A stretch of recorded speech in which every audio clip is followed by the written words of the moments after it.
할렐루야. 사랑의 아버지 하나님, 오늘 저희들 하나님 앞에 예배합니다. 이 예배에 하나님 홀로 영광 받아 주시옵소서.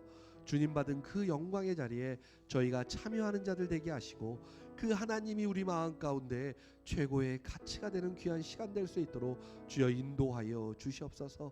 이 예배 가운데 하늘문을 여시고 하나님의 참된 놀라운 은혜와 축복이 오늘 예배하는 모든 예배자들에게 임할 수 있도록 주님께서 함께하여 주시옵소서. 또한 하나님께 드린 예물을 귀하게 받으시고 이 예물을 통해 하나님의 나라와 하나님의 복음 사역에 사용되어질 수 있도록 주여 인도하여 주시옵소서. 오늘 예배의 모든 것들을 주님께 의탁드리오며 우리를 구해주신 예수 그리스도 이름으로 기도드렸습니다. 아멘. 오늘 같이 보실 말씀은요, 갈라디아서 2장 20절 말씀입니다. 갈라디아서 2장 20절 한 절 말씀입니다. 우리 한 절 말씀이니까요 같이 읽도록 하겠습니다. 갈라디아서 2장 20절 같이 읽겠습니다. 시작. 내가 그리스도와 함께 십자가에 못 박혔나니 그런즉 이제는 내가 산 것이 아니요 오직 내 안에 그리스도께서 사시는 것이라. 이제 내가 육체 가운데 사는 것은 나를 사랑하사 나를 위하여 자기 자신을 버리신 하나님의 아들을 믿는 믿음 안에서 사는 것이라. 아멘. 오늘 말씀을 통해서 성화 다섯 번째 이야기, 어떻게 사는 것이 믿음 안에 사는 것인가로 말씀을 나누고자 합니다. 우리 말씀 나누기 전에요, 앞뒤 좌우에 계신 분들을 축복하면서 인사했으면 좋겠습니다. 예수님의 이름으로 당신을 축복합니다. 우리 함께 인사하겠습니다. 예수님의 이름으로 당신을 축복합니다.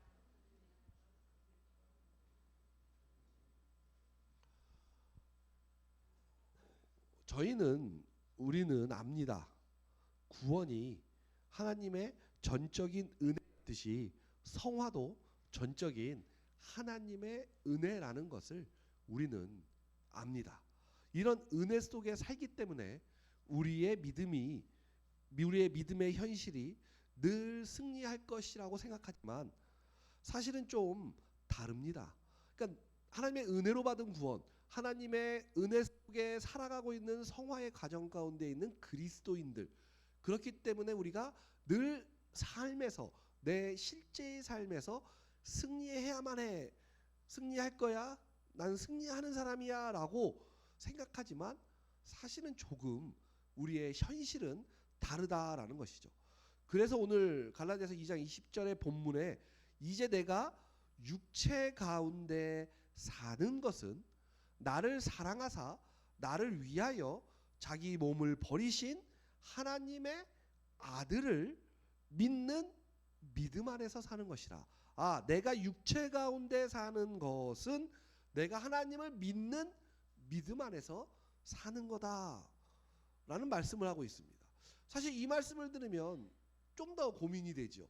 그냥 심플하게 승리하면서 예수 믿으니까 내가 하나님의 자녀이니까 이 땅 사는데 탄탄대로로 풀리고 내가 원하는 대로 다 잘 이루어지면서 기쁨으로 살면 되는데, 그게 아니라 현실은 조금 더 리얼하게 좀 더 불편하고 힘들고 어렵고 예수 믿고 산다라는 게 더 쉽지 않은 일이죠. 근데 그 안에다가 믿는 믿음, 하나님을 믿는 믿음 안에서 살아라까지 이야기하기 때문에 어쩌면 우리가 좀 신앙생활을 하고 교회 다니는 성도로서 또 하나님의 자녀로서 고민을 더하게 될 때가 있습니다. 믿음 안에서 산다는 게 도대체 그렇다면 무엇이며 어떻게 하면 믿음 안에서 살게 되는가? 이런 질문이 우리의 현실의 삶에서 할 수 있는 질문이고 의문이 됩니다. 사실 우리 신앙생활 하면서 믿음 안에서 사는 게 뭐예요 도대체? 그럼 어떻게 믿음 안에서 우리가 살아갈 수 있습니까? 라는 질문이 굉장히 노멀하게 우리한테 할 수 있는 질문일 거다라는 것이죠. 이 두 가지를 이번 주, 다음 주에 걸쳐서 2주 동안 같이 한번 좀 말씀에서 뭐라고 이야기하고 있는지, 그리고 우리 실제 삶에서 이것을 어떻게 적용해야 하는지에 대해서 한번 같이 말씀을 나누어 보려고 합니다. 먼저 예수님을 믿는다라는 말이 구원, 그러니까 신분의 구원 말고요, 성화의 차원에서 어떤 의미를 갖는지를 우리가 더 명확하게 알아야 합니다. 그러니까 성화라는 말이 어렵지, 그냥 그리스도인으로 이 땅을 살아가는 우리의 현실을 이야기하고 있는 거예요. 그러니까 구원받은 이후에, 구원을 하나님이 주신 은혜로 받은 다음에 이 땅을 살아가는 우리의 삶의 여정, 주님이 다시 오시는 그날까지 살아야 하는 그것을 성화라고 하기 때문에, 그 시간 가운데 믿는다, 예수님을 믿는다라는 말이 도대체 무엇이냐라는 것이죠. 우리는 보통 믿음이라고 하면 신뢰라고 생각해요. 믿음하면 신뢰. 신뢰한다라는 것은요, 나의 신뢰, 즉 신뢰하는 내 마음의 가짐 정도로 우리가 이해할 때가 있습니다. 그러니까 믿음은 신뢰라는 생각을 할 때가, 저도 늘 믿음은 신뢰야라는 생각을 가질 때가 참 많았어요.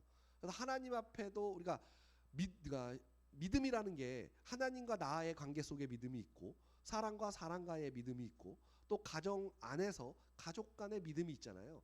그래서 사람과 사람 간의 믿음은 신뢰다, 가족 간의 믿음도 신뢰다. 그러니까 하나님 앞에서도 내가 신뢰야라는 생각을 가질 때가 참 많이 있었던 것 같습니다. 그런데 말씀을 보면 볼수록 신뢰, 믿음이 신뢰로 이해하는 것은 조금 무리가 있다라는 생각이 갖게 됩니다. 왜냐하면 성경에서 믿음이라는 단어는 은혜라는 말의 다른 표현이기 때문에 그렇습니다. 은혜를 말할 때는 이것이 우리에게 원인 없이 하나님께서 선물로 준 거로 이해하지요. 그렇죠? 우리가 이 은혜를 받았어, 이런 것은 그냥 하나님이 그냥 무조건 준 거야 우리한테로 이해한다라는 것이죠.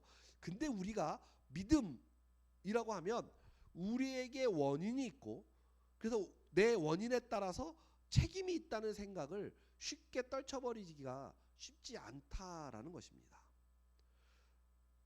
내가 믿음 이러면 내가 무언가 나한테서 나와야 하고, 내가 어떠해야만 그 결과가 나올 거야로 생각한다라는 것이죠.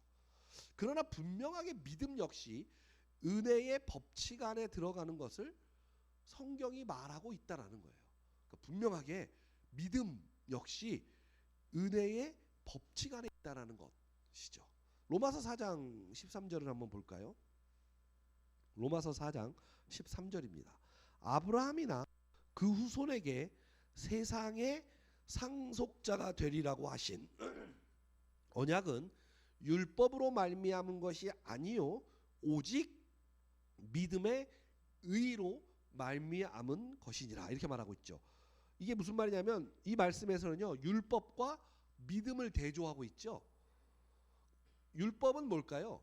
행위의 법칙, 즉 인과율을 말합니다. 우리 세상이 살아가는 법칙이 인과율이죠. 뭐죠? 원인 없는 결과는 없다, 이거잖아요. 그러니까 예를 들면 우리가 보통 이제 아내가 전 가끔씩 하는 말이 살을 빼야 돼 이러잖아요. 그럼 내가 맨날 하는 말이 있죠. 이상해, 밥을 많이 안 먹는데 왜 살이 찌지? 그러면 뭐라 그래요? 원인 없는 결과는 없는 것이요, 이러죠. 이게 인과율의 법칙이죠. 원인이 없는 결과는 없다. 이게 굉장히 단순한 인과율의 법칙이에요. 그러니까 여기서 말하는 율법이라는 것은요, 바로 이 인과율의 법칙에 대한 이야기를 하고 있는 거예요. 원인 없는 결과는 없다. 그런데 이것과 반대되는 개념이 뭐라고요? 믿음이라는데, 그럼 믿음은 뭐예요? 원인 없이 결과를 받는다라는 것이죠. 은혜의 다른 표현은 그래서 믿음의 의로 말미암은 것이니라, 이렇게 말하고 있다는 거예요. 믿음의 의는 하나님이 좋은 것, 하나님 마음에 드는 거잖아요. 그러니까 믿음의 의라는 것은 하나님이 해주신 그 믿음이 하나님 보시기에 마음에 드는 것, 그래서 그거는 원인 없이 그냥 결과로 은혜를 주셨다라는 거죠. 믿음 역시. 즉 그 이야기를 사도 바울이 하는 거죠. 로마서 4장 14절에서 16절을 또 보겠습니다. 만일 율법에 속한 자들이 상속자이면 믿음은 헛것이 되고 약속은 파기되었느니라. 율법은 진노를 이루게 하나니 율법이 없는 곳에는 범법도 없느니라. 그러므로 상속자가 되는 그것이 은혜에 속하기 위하여 믿음으로 되나니 이는 그 약속을 그 모든 후손에게 굳게 하려 하심이라. 율법에 속한 자에게뿐만이 아니라 아브라함의 믿음에 속한 자에게도 그러하니 아브라함은 우리 모든 사람의 조상이라. 지금 사도 바울이 로마서에서요, 아브라함을 통해 지금 믿음을 설명하고 있어요. 왜냐하면 아브라함을 믿음의 조상이라고 말했기 때문이죠. 자, 이 은혜는요, 믿음과 함께 행위의 법칙이 아닌 하나님의 은혜의 법칙이라고 말하고 있으면서 이 법칙을 설명하기 위하여 아브라함을 예로 들고 있다라는 거죠. 이 믿음의 법칙을 설명하기 위해서. 다시 말해 그가 율법의 법칙, 곧 인과율, 우리가 이 땅을 살아가는 그 행위의 법칙이 아닌 은혜의 법칙으로 믿음의 법칙으로 믿음의 조상이 되었어, 이렇게 설명하는 거예요. 그러니까 아브라함이 잘났고 아브라함이 어떤 모습이 있었고 아브라함이 뭐 원인이 있는 것 때문에 믿음의 조상이 된 게 아니라 그냥 하나님의 전적인 은혜로 그가 믿음의 조상이 되었어 라고 말하고 있다는 거죠. 로마서 4장 17절입니다. 기록된 바 내가 너를 많은 민족의 조상으로 세웠다 하신 것 같으니 그가 믿은 바 하나님은 죽은 자를 살리시며 없는 것을 있는 것으로 부르시는 이시니라. 그가 믿은 바 이렇게 말하죠. 그러니까 이 말씀을 보면 하나님 아브라함이 믿었기 때문에 아브라함 믿음의 조상이 되었구나로 생각할 수 있죠. 근데 이 말씀을 자세히 보면 그가 믿은 바 하나님은 그가 뭘 믿은 거예요? 하나님은 죽은 자를 살리시고 없는 것을 있는 것으로 무에서 유를 창조하시는 분이 하나님, 그걸 믿었다라는 거죠. 그러니까 믿음의 대표성을 가진 첫 번째 수혜자가 아브라함이 됐다라는 거예요. 그냥 하나님의 그 은혜로. 왜요? 아브라함은 하나님은 죽은 자를 살리시고 없는 것도 있는 것처럼 만드시는 분이시야. 무에서 유를 창조해. 나는 믿음이 없는 사람인데 나에게 은혜로 믿음을 주셔서 내가 곧 믿음의 조상이 되었어. 이렇게 말하고 있다는 거죠. 그러니까 아브라함은 알았어요.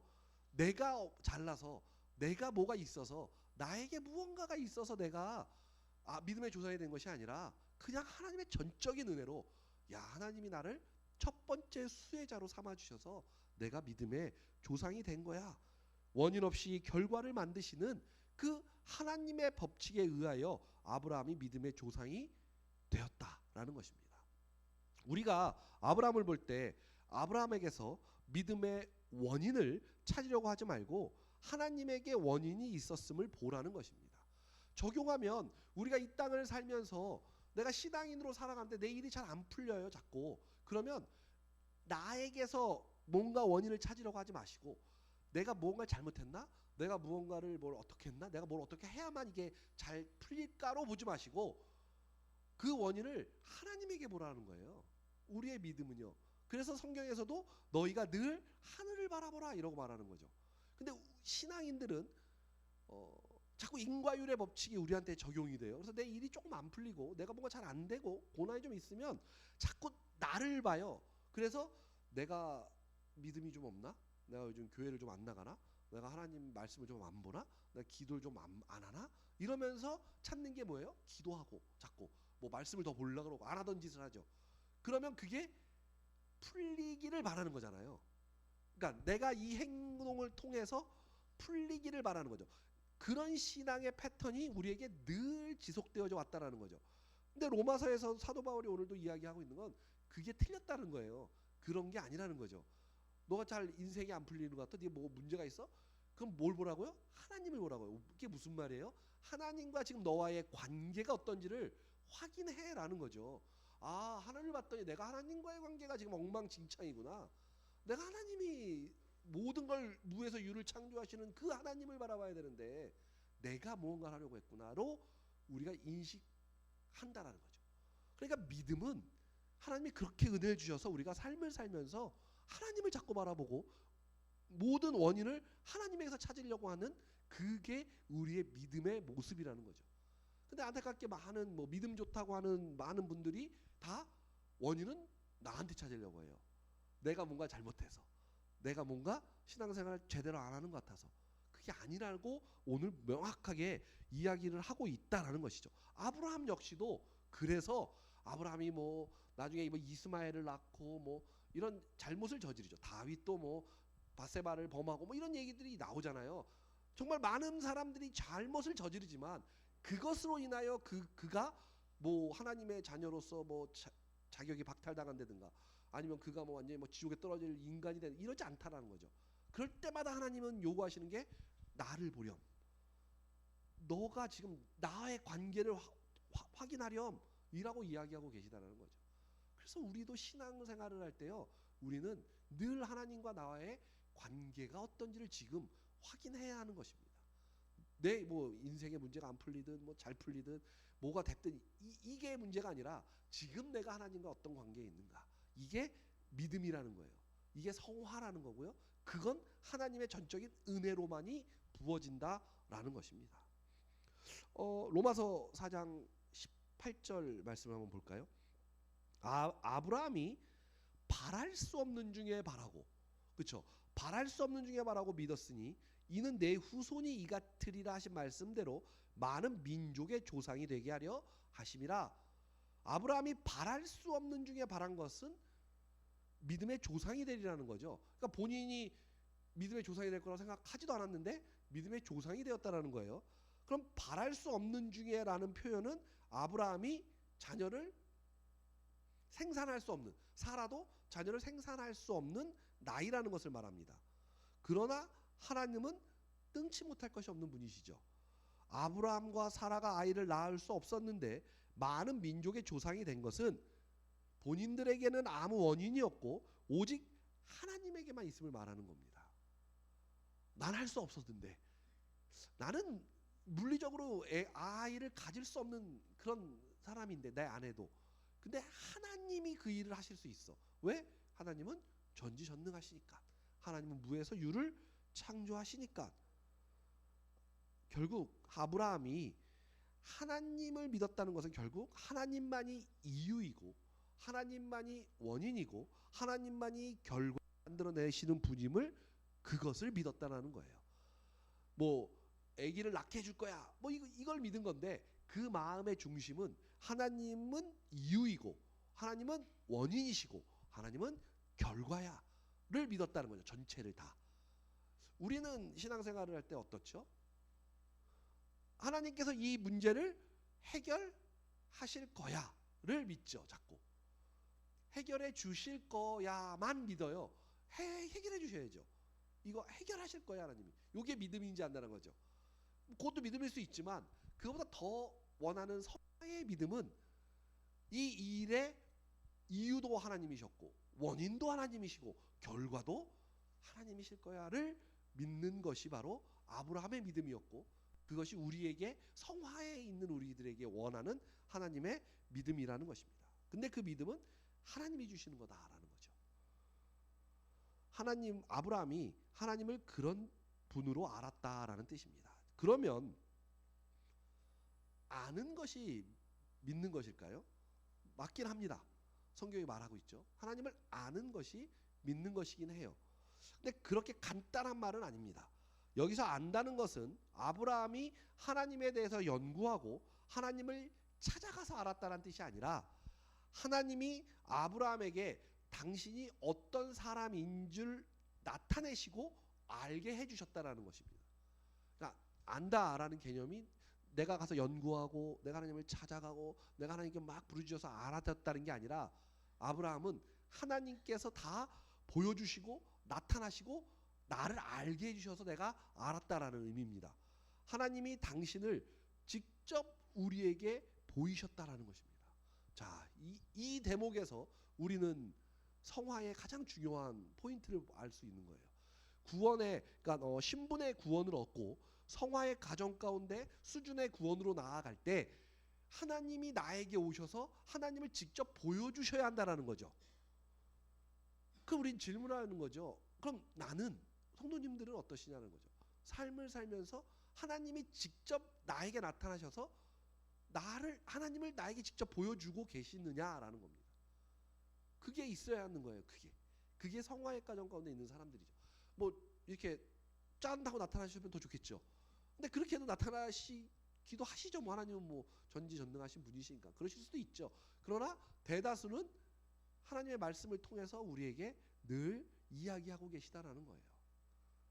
그럼 또 제가 말씀드리는 거예요. 왜 우리가 일독을 해야 되느냐? 말씀을 받고 봐야 되느냐? 말씀을 봐야 하나님을 대면할 수 있기 때문에 그렇다는 겁니다. 신앙생활하면서 말씀을 안 보는 것은 하나님을 대면하지 않겠다는 것과 똑같은 이야기예요. 말씀은 보셔야 해요. 말씀을 자꾸 보면 그 안에서 하나님이 나를 대면해 주시는 그 하나님을 우리가 만날 수 있다라는 것이죠. 교회가 얼마나 좋습니까? 하나님을 대면하라고 자꾸 이렇게 얘기까지 해주는데 걷다가 또 다 읽으시면 선물도 주시겠대요. 이야, 이 교회가 얼마나 좋은 교회예요. 교회 좋은 교회죠. 그렇죠? 사실은 뭘 주면서 내가 읽어야 되는데 하나님을 만나게 해주시니 감사합니다 하고 내가 막 다 주고 해야 되는데 그게 아니야. 반대가 됐죠. 오히려 읽으래요. 자꾸 하나님을 만나래. 그럼 내가 선물도 줄게 이래요. 야, 이 교회가 이래서 좋은 겁니다. 교회가 좋은 거예요. 교회 공동체는 그래서 굉장히 귀하고 소중한 거다라는 것입니다. 로마서 4장 14절로 아까 다시 돌아가 보면 믿음에 대해서 설명하면서 약속을 언급하시잖아요. 약속. 이 약속이라는 표현이 있고요. 구약에선 언약이라는 표현이 있습니다. 약간 조금 의미가 조금 달라요. 언약이라는 말은 뭐예요? 너희가 안 지켜? 안 지키면 이거예요. 지켜라, 순종해라 이거예요. 약속은 뭐예요? 네, 일방적으로 그냥 야, 내가 약속할게 이거잖아요. 그러니까 그게 누구 때문에 이루어진 거예요? 예수님 때문에 이루어진 거예요. 그러니까 구약에서의 하나님과의 대면은 언약 백성이었어요. 그래서 순종해야 돼요. 무조건. 순종 안 하면 그냥 그날로 끝이에요. 근데 예수님이 오셔서 그 관계를 회복해 주신 거죠. 그래서 우리에게 이제는 하나님이 우리한테 뭘 해줘요? 약속을 하세요. 약속. 약속은 그냥 일방적으로 야 해줄게 내가 이거죠. 얼마나 감사합니까? 그게 예수님이 십자가에 돌아가셨어가 그냥 아무런 뭐 그냥 돌아가셨대 내 죄를 위해서 십자가에 죽으셨대 이런 개념이 아니라 그 안에 얼마나 많은 은혜와 사랑이 우리에게 있는지를 우리가 늘 캐셔야. 그래서 십자가로 자꾸 가야 되는 거예요. 십자가로 자꾸 가야 그 예수님을 우리가 만나고 그 주님과 연합할 수 있다라는 것입니다. 어쨌든 로마서 14장 14절에 약속에 대한 이야기가 나오는데요. 약속이 율법 곧 행위의 법칙 인과율로 가면 무효가 되고 믿음으로 가야만 힘을 쓴다라고 말하고 있죠. 로마서 4장 14절에서 이 약속이 하나님의 약속입니다. 하나님의 약속은 하나님이 의도하시고 목적하신 대로 무조건 이루어집니다. 그러니까 우리가 하는 약속은 잘 지켜지나요? 자, 그러면 또 아픈 곳을 우리가 얘기를 해야죠. 결혼하시기 전에 남편분이나 아내분들이 약속하신 게 있나요, 혹시? 약속이 있지 왜 없겠어요, 그렇죠? 분명히 어떻게든 결혼하려고 다 약속을 하셨죠. 근데 그 약속이 지켜졌느냐라는 거죠. 대답이 없죠. 이건 참 어려운 문제예요, 그렇죠? 우리 인간은 아무리 약속을 해도 잘 안 지켜질 확률이 매우 높습니다. 그런데 하나님의 약속은요, 무조건입니다, 무조건. 무조건 지키세요, 하나님은 그 약속을. 그러니 그 약속이 얼마나 감사한 약속이 되느냐라는 것이죠. 약속이 순종에 의해서는 성립이 됩니다. 약속은 순종에 의해서는 성립이 돼요. 하나님께서 예를 들면 뭐 너가 뭐 나한테 뭘 하면 나한테 순종하면 내가 너한테 복을 줄게 이러면 우리가 그걸 순종하잖아요. 그러면 그건 성립은 됩니다. 근데 불순종할 때 실패할 거라는 것은 잘못된 생각이에요. 이게 얼마나 좋으세요. 내가 약속을 주는데 그 약속에 순종하면 뭐 그냥 대충 뭐 예를 한번 들어볼게요. 뭐 그러진 않으시지만 내가 뭐 우리 인준이한테 야 너가 오늘 나한테 절을 3번 해. 그럼 내가 너한테 1,000,000원 줄게 이랬어요. 그럼 얘가 저한테 절을 3번 하면 1,000,000원을 내가 줘요. 근데 얘가 나한테 3번 절을 안 해. 그래도 1,000,000원을 준다 이거죠. 지금 하나님의 말씀. 하나님의 약속은 그렇다라는 거예요. 얼마나 감사하고 은혜입니까? 그래서 인과율, 우리가 생각하는 원인과 결과가 있다는 것에 대해서는 전혀 이 말씀하고는 어울리지 않는다라는 것입니다. 하나님의 약속은 하나님에게만 원인이 있기에 우리에게 원인을 요구하거나 우리에게 원인을 찾으려고 하지 않으신다라는 겁니다. 왜냐하면 우리를 사랑하시기 때문에 그래요. 우리를 사랑하시기 때문에. 결국 믿음이란 결국 믿음이란 하나님이 약속을 주시고 친히 우리를 만나 주셔서 갖게 된 지식이고 관계고 운명이지 우리의 결심이나 우리의 동의가 아니라는 것입니다. 어떤 의미에서 그것은 그냥 항복이며 하나님의 하나님 되심과 그분의 자비하심과 그분의 복주심이 곧 믿음이라는 거예요. 이걸 더 축약해서 표현하면 믿음이라는 것은요, 결국 하나님이 우리에게 그냥 무조건적으로 주시는 것이지 우리의 어떠한 동의나 우리의 어떠한 자격이 그 안에 들어가지 않는다라는 것입니다. 그리고 이 믿음은 성화 과정 가운데 있는 자들에게는 모두에게 주셨다라는 거예요. 저에게만 목사에게만 주고 성도에게는 안 줬다는 게 아니라 성화 가운데 있는, 그러니까 구원을 받아 신분의 구원을 이룬 모두에게 이 믿음은 하나님이 허락하셨다라고 분명히 성경이 우리에게 말씀하고 있다라는 겁니다. 그래서 구원받으셨다면 지금 성화 가운데 계신 거고 이 믿음의 은혜가 여러분들에게 모두에게 지금 있다라는 것입니다. 그리고 그 약속을 붙잡으면 그 약속을 하나님께서 무조건 지키신다라는 것입니다. 그 약속이 무엇인지를 알기 위해서 우리는 당연히 하나님의 말씀에 능한 자가 되어야 하겠죠. 하나님의 말씀을 계속 보셔야 해요. 저도 성경을 수십 독을 했지만 지금도 성경 읽다 보면요, 이런 말씀이 있었네, 이럴 때가 있어요. 아직도 정말 오랜 시간을 봤지만 여전히 어디를 보다 보면 이런 말씀이 있었어? 이럴 때가 있다는 거죠. 하나님의 그 말씀은 그때 상황과 환경과 내 그 상황에 맞춰서 말씀을 통해서 우리에게 분명하게 하나님이 얘기하고 있다는 거예요. 그래서 하나님의 말씀은 살아있고 운동력이 있다라고 말씀하는 거예요.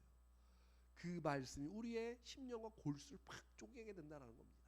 이것이 얼마나 은혜인지를, 그 말씀을 통해 하나님을 내가 경험하고 실제한다는 것이 얼마나 우리에게는 감사인지를 우리 성도님들이 아시기를 바랍니다.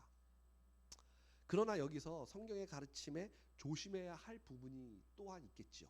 뭐냐면 은혜와 자비와 열심을 근거로 나타나신 하나님이 그 모든 책임과 원인은 하나님이 가지시지만 하나님의 목적은 있겠죠. 하나님이 무슨 말이 좀 그런데 호군도 아니시고 하나님의 목적이 있으시죠. 목적. 그 목적은 뭘까요? 우리의 거룩함이라 이렇게 말하고 있습니다. 우리 하나님의 자녀들의 거룩함이라 이렇게 말하고 있습니다. 우리가 만난 하나님은 우리의 자격과 우리의 조건은 묻지 않고 복을 주시는데, 그리고 은혜를 주시는데 동시에 하나님은 우리의 거룩함을 목표로 삼으십니다. 그렇게 하시는 이유가 우리의 거룩함을 원하기를, 그 거룩함이 목표이시기 때문에 그렇다 이거죠. 그리고 이 거룩함은 성화의 자리를 통해 이루어지기를 원하고 계시다라는 것입니다. 우리가 하나님의 사랑과 은혜를 논하며 그 안에서 아무 책임 없이 놀아도 된다고 생각하는 것은 잘못된 것이다라는 겁니다. 그래서 우리에게 자유의지를 주신 거잖아요. 우리가 자유의지가 없는 그냥 로봇이라면 하나님이 다 짜놓고 코딩해놓고 그대로 쫙 움직이면 끝나는 거죠. 근데 그게 아니라 우리에게 자유의지를 주셨잖아요. 그 이유는 하나님의 은혜와 모든 거 다 해줄게. 내가 다 원인이고 내가 다 결과야. 근데 너희들이 해야 될 건 뭐야? 거룩함을 향해 가라 이거죠. 성화 가운데 너희들이 추구하고 너희들의 자유의지를 써야 하는 것은 거룩함으로 가는 거야 라고 말하고 있다라는 것이죠. 하나님은 성화의 과정을 통해 우리의 경건과 거룩함의 완성을 보기를 원하고 계시다라는 것입니다. 경건과 거룩함에 대한 이야기는 다음 주에 하겠습니다. 그 얘기를 하려면 또 시간이 기니까요. 다음 주에 경건이 그래서 뭔지, 그럼 거룩함은 뭔지에 대한 이야기는 다음 주에 하겠습니다. 창세기 17장에서 아브라함에게 하나님이 그래서 요구하세요. 지금까지 계속 얘기했잖아요. 하나님이 로마서에서도 말한 것처럼 아브라함에게 내가 은혜로 다 줄게, 내가 다 줄게 이랬잖아요. 창세기 17장 1절에 이렇게 말합니다. 아브라함이 99세 때에 여호와께서 아브라함에게 나타나사 그에게 이르시되 나는 전능한 하나님이라 너는 내 앞에서 어떻게 하라고요? 행하여 완전하라. 거룩함이죠. 행하여 완전하라 이렇게 말하고 계시다라는 거예요. 하나님이 은혜를 약속했지만 그 목표와 내용과 요구는 네가 하나님 앞에서 완전하라는 것입니다. 자, 완전해. 그러면 또 어떤 마음이 들어요? 내가 죄가 많은데 이런, 그렇죠. 이게 또한 인과율로 가버리잖아요. 우리가 이게 율법으로 가잖아요. 그 말이 아니죠. 내 앞에서 완전해라는 말은요, 하나님은 우리에게 원하는 게 뭘까요? 하나의 하나, 교제, 연합, 뭐 이런 느낌이죠. 완전하라. 너는 나한테 완전히 내 것이 되어라. 이 말씀이시잖아요. 그게 이 완전하라는 의미가, 우리는 내가 뭔가 거룩하다는 의미, 다음 주에 말씀을 좀 더 하겠지만, 거룩하다는 의미가 뭔가 막 이렇게 내가 깨끗해야 되고, 뭐 내가 이렇게 하얀 옷을 입어야 되고, 뭐 이런 느낌 있잖아요. 그래서 옛날에 교회 올 때 다 하얀 옷 입고 오셨다고 하던데, 요즘은 그런 건 없죠. 검은 옷 입으시는 분들은 지금 죄가 덕지덕지 묻으셨는데 하얀 옷을 입고 교회 온다 막 이런 분들도 이런 이야기 했잖아요. 이게 얼마나 웃긴 얘기죠. 이게 이제 율법적인 어떤 그런 게 사라진 거죠. 그러니까 거룩하고 완전하라는 의미는 너가 나하고 완전히 나와 같아지렴. 네, 나 연합을 위한 이야기를 하고 있는 거죠. 그러니까 이 은혜가 우리의 거룩함을 목적으로 삼고 있다는 것은 잊으면 안 됩니다. 에베소서 4장 24절에서도 그래서 이렇게 이야기합니다. 에베소서 4장 24절에서 하나님을 따라, 그렇죠? 하나님을 따라서 의와 진리의 거룩함으로 지으심을 받은 새 사람을 너가 어떻게 해요? 입으라, 이렇게 말하고 있습니다. 새 사람을 입으래요. 의와 진리와 거룩함으로. 하나님이 그렇게 우리를 지으셨다. 그렇게 되라. 이게 성화의 목적이에요. 내가 그걸 위해서 너희들에게 한없는 은혜를 줄게. 내가 다 원인과 결과가 될게. 이렇게 하고 계시다라는 것입니다. 이것이 목표입니다. 거룩함으로 새 사람을 입어야 합니다. 구원의 목표가 무엇입니까? 우리가 하나님의 영광에 찬송이 되는 것이에요. 구원의 목표는 우리가 하나님의 영광에 찬송이 되는 것. 내가 하는 행동 하나하나가 다 하나님의 영광에 찬송이 된다라는 의미입니다. 하나님의 구원의 목표는 신적 영광과 완성입니다. 뭔가 거창해 보이시나요? 내 인생이, 내 삶이 신적 영광과 완성이야. 정말 거룩해 보이시죠? 맞아요. 맞습니다. 그게 우리를 향한 하나님의 그 놀라운 은혜입니다. 우리는 창조자의 자녀입니다. 전지전능한 분의 자녀예요. 그분이 우리한테 요구하는 게 나와 같은 너희들이 신적 영광과 완성에 들어오렴이라고 하고 계시다라는 겁니다. 우리는 하나님을 너무 낮게 봐요. 우리는 하나님을 너무 하찮게 보는 것 같아요. 내 하나의 어떤 도구로 보는 것 같습니다. 그게 아니라 하나님은 위대하시고 전지전능하시며 이 땅과 세계의 모든 것을 만지시는 분이세요. 그분이 자기의 자녀가 그러잖아요. 히브리서가에 나오잖아요. 예수 그리스도와 우리가 형제됨이라 이러잖아요. 그 예수님을 독생자의 외아들을 우리와 형제 삼아 주신 그 하나님이 우리에게 요구하고 있는 목표가 뭐겠냐라는 것이죠. 하나님의 영광에 참여하라 라고 말씀하고 계시다라는 거예요. 그냥 이 땅에서 네가 뭐 나를 이용해서 뭐 잘 먹고 잘 사는 그런 거 말고 저 하늘에 내 이 영역 안에, 이 세상 영역 안에 내 자녀가 되어 나의 영광에 참여하렴 이라고 말씀하고 있다는 것입니다. 사랑하는 우리 성도 여러분, 우리의 신분은 하나님의 영광에 참여하는 자입니다. 하나님께서 은혜로 주신 구원 믿음을 붙잡으시고 거룩함으로 새 사람이 되어서 하나님이 주신 영광의 자리에 참여하는 저와 성도님들 되시기를 주님의 이름으로 축복합니다. 아멘. 우리 이 시간 함께 찬양하고 기도했으면 좋겠습니다. 거룩하신 하나님, 우리 주께 감사드립니다. 날 위해 이 땅에 오신 독생자 예수님, 내가 그 주님만을 높여드립니다. 그리고 내가 그 자리에 참여하기를 원합니다. 이 시간 우리 함께 찬양으로 먼저 하나님 앞에 올려드리고 그리고 같이 마음을 아파요 기도 제목을 놓고 같이 기도하기를 원합니다. 이 시간 함께 찬양하시겠습니다. 거룩하신 하나님, 주께 감사드리세.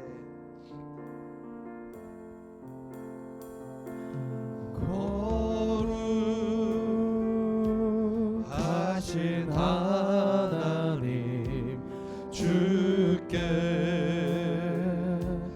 감사드리세. 날 위해 이 땅에 오신 독생자. 다시 한번 찬양하겠습니다. 거룩하신 하나님, 거룩하신 하나님 주께 감사드리며 주께 감사드리세 날 위해 이 땅에 오신 날 위해 이 땅에 오신 독생자 나의 마음과 예수 뜻다에 고백합니다. 나의 마음과 뜻다에 나의 마음과 뜻다에 주를 사랑합니다. 주를 사랑합니다. 날 위해 이 땅에 오신 그 독생자 날 예수 위해 그분을 사랑합니다. 이 땅에 오신 아멘. 독생자 예수 내가 약할 때 강함주고 가난할 때 우리를 부욕해 하신 나의 주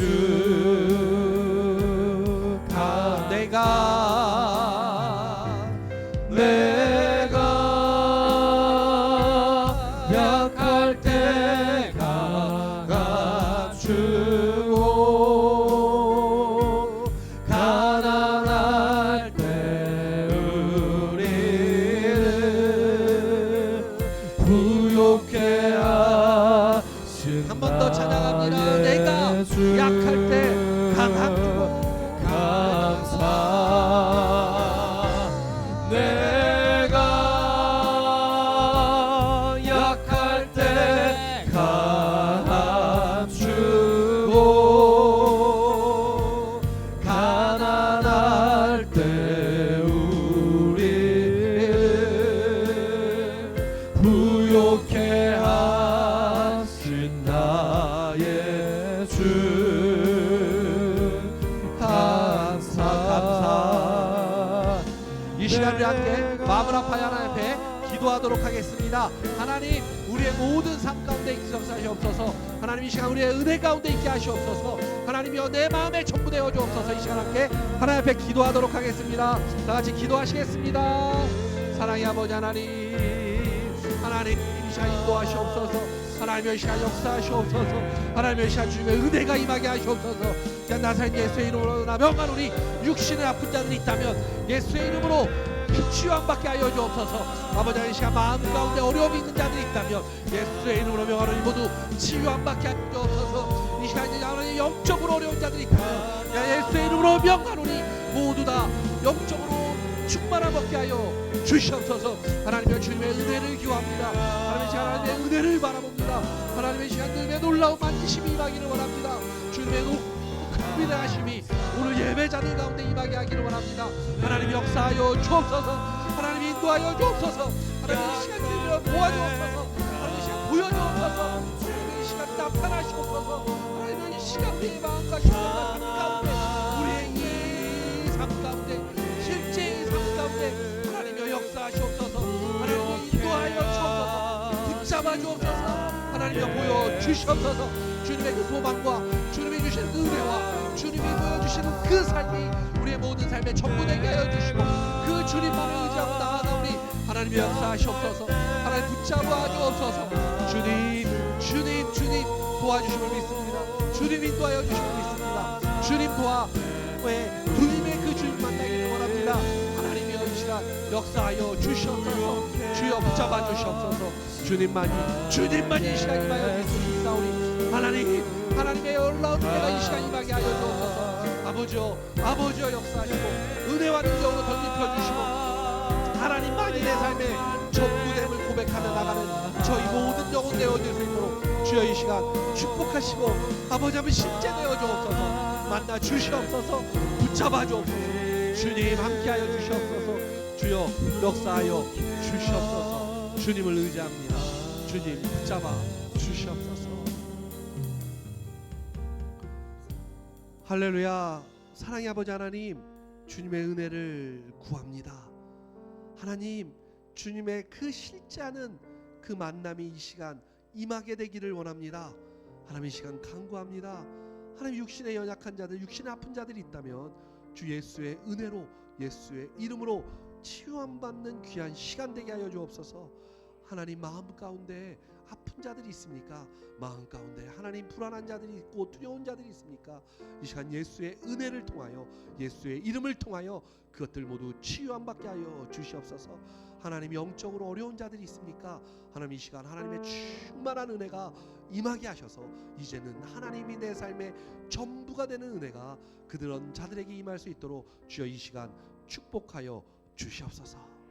이제는 우리 주 예수 그리스도의 크신 은혜와 성부 하나님의 무한한 사랑과 성령 하나님의 감동 역사 위로하심이 지금부터 주님만을 내 마음 가운데 최고의 가치를 삼기를 원하는 성도님들 머리 위에 지금으로부터 주님의 은혜가 주님 보시는 그날까지 영원히 임할지어다. 아멘. 주님, 주 역사하시옵소서.